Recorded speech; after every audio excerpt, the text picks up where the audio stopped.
Assalamualaikum warahmatullahi wabarakatuh, dan salam sejahtera untuk kita semua.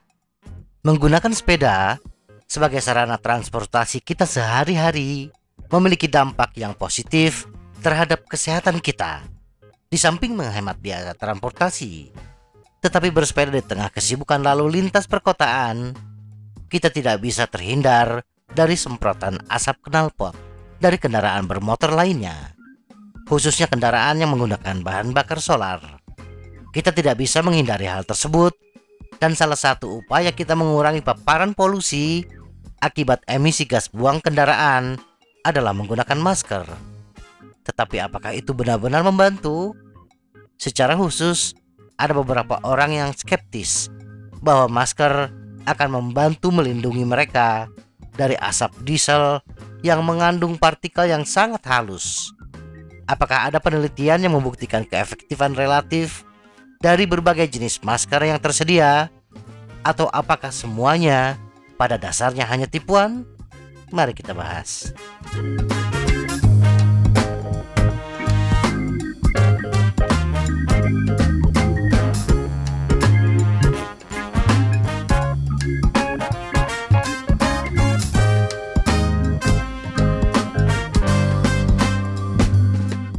Ada beberapa penelitian terbaru di bidang ini, walaupun hasilnya sedikit tidak meyakinkan.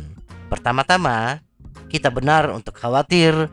Sebuah penelitian baru-baru ini yang dilakukan oleh tim dari Imperial College London menemukan bahwa, bertentangan dengan kepercayaan populer, udara yang dihirup oleh pesepeda mengandung 2 kali lipat tingkat partikel, 80.000 partikel per cm kubik, dibandingkan oleh yang dihirup pengendara lainnya, 40.000 partikel per cm kubik, dan jauh lebih banyak dibandingkan dengan pejalan kaki, 50.000 partikel per cm kubik.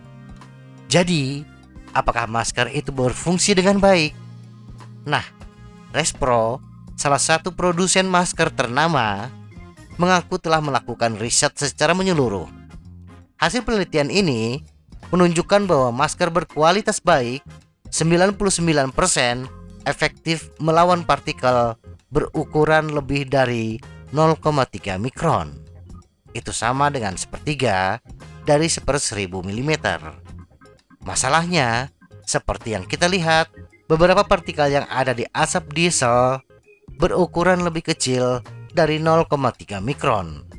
Dan inilah partikel yang bisa melewati filter masker dan juga selaput lendir di tenggorokan kita, dan mungkin berlanjut ke bagian dalam tubuh kita.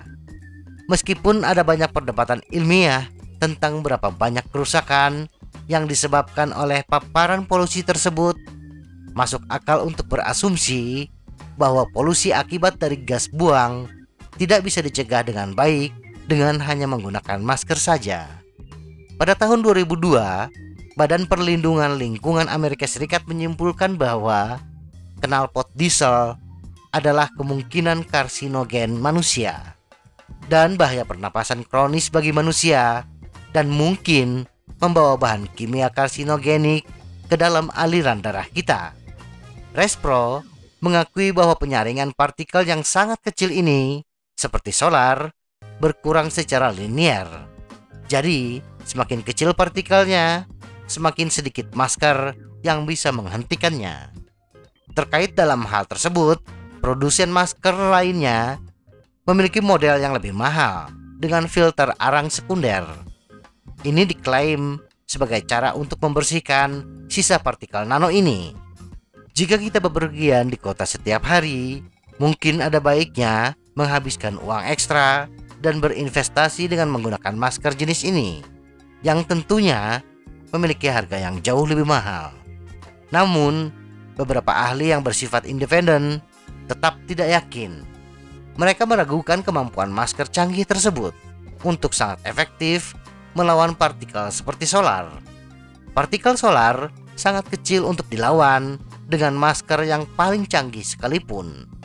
Jadi, agar kita tetap bisa menggunakan sepeda sebagai sarana transportasi sehari-hari, dan terlindung dari jahatnya polutan, menggunakan masker adalah tindakan preventif yang layak kita pilih, setidaknya untuk menyaring partikel yang lebih besar. Adapun untuk menghadapi polusi dari partikel yang lebih kecil, seperti gas buang dari kendaraan berbahan bakar solar, langkah yang dapat kita lakukan adalah memilih rute bersepeda kita yang terbebas dari polutan jenis ini.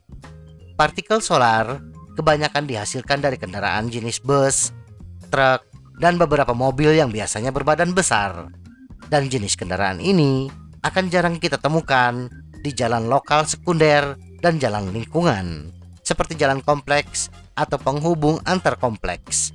Atau kita bisa melakukan perjalanan lebih pagi atau lebih sore dari biasanya, karena biasanya kondisi lalu lintas tidak sepadat ketika jam kantor. Semoga informasi ini bermanfaat. Tetap sehat, salam goes.